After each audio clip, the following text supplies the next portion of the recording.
जो भजन मैं गा रहा हूं, ये प्रसंग जो मैं गा रहा हूं, ये भजन खास इसलिए है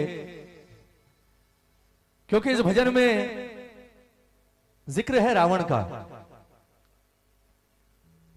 रावण की बात आते ही सबके दिमाग में एक ही चीज आती है, बोले दुष्ट सीता को हर कर ले गया। लेकिन रावण के बारे में आज एक बात बताऊं आपको।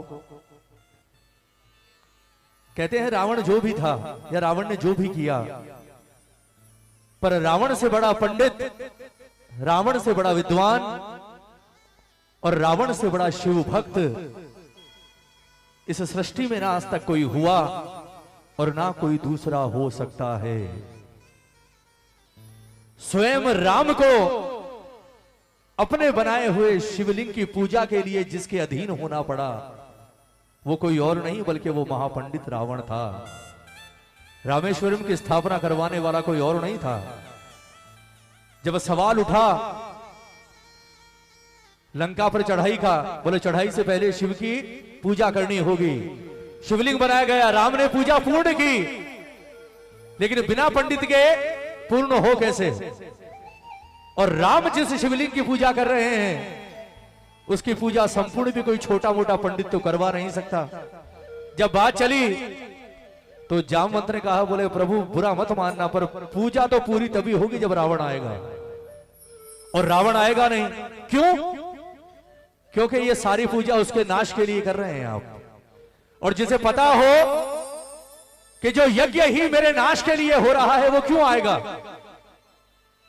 राम के चेहरे पर मुस्कुराहट आ गई। राम ने मुस्कुराते हुए कहा, रे बोले जामवंत आपने अभी रावण को समझा ही नहीं।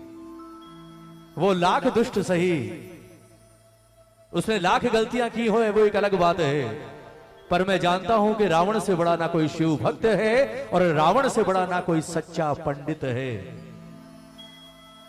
राम ने संदेश भिजवाया, बोले जाकर रावण से कहो, रावण से नहीं, जाकर उस महापंडित रावण से कहो। फर्क आ गया, रावण से नहीं, बोले जाकर उस महापंडित रावण को संदेश भिजवाओ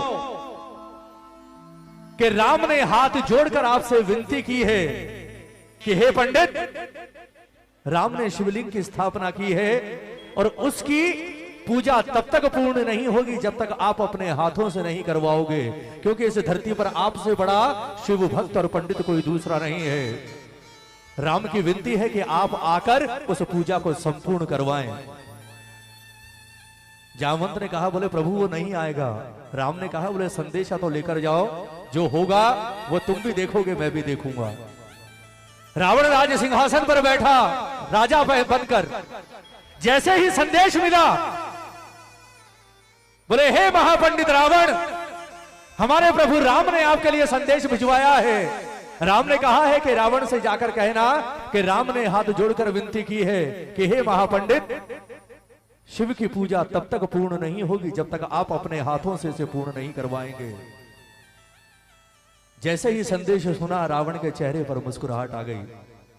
रावण खड़ा हुआ और उसने कहा कि सिर्फ 10 मिनट रुको, मैं अभी आता हूं। कुछ देर के लिए रावण अंदर गया और जब वापस बाहर आया तो वो लंका का राजा रावण बनकर नहीं आया, बल्कि सफेद धोती पहनकर, सारे गहने त्याग कर और पूरी तरह से नग्न बदन होकर सामने आया, शिव भक्त बनकर गया। राम ने चरण स्पर्श किए उस महान पंडित के। रावण ने बैठकर वो पूजा संपूर्ण करवाई और संपूर्ण करने के बाद भरपूर आशीर्वाद राम को देकर वापस लौट गया। उसे पता था कि ये पूजा मेरे नाश के लिए हो रही है। उसे पता था कि इस पूजा के बाद मेरा मरना निश्चित है। उसे पता था कि इस पूजा के बाद मेरे कुल का मिटना निश्चित है। लेकिन उसके बावजूद उसने अपने पंडित धर्म के साथ बेईमानी नहीं की साहब। उससे बड़ा पंडित नहीं हो सकता। ये भजन उसी रावण का है। मेरी इच्छा एक एक शब्द सुनिएगा। कहते हैं जब राम और रावण का अंतिम युद्ध चल रहा था, राम ने जितने अस्त्र शस्त्र थे सारे चलाए, सब बेकार हो गए रावण के आगे। जब राम निराश होकर गर्दन लटकाकर खड़े हो गए कि इसका मरना असंभव है, विभीषण दौड़ता हुआ राम के पास आया और उसने राम के कान में आकर कुछ कहा। राम के चेहरे पर मुस्कुराहट आ गई। राम ने अगला बाण निकाला और सीधा निशाना बनाया रावण की नाभि को, और जैसे ही रावण ने बाण छोड़ा वो बाण आकर लगा रावण की नाभि में, और जैसे ही बाण नाभि में लगा रावण ने मुस्कुराते हुए विभीषण की ओर देखा।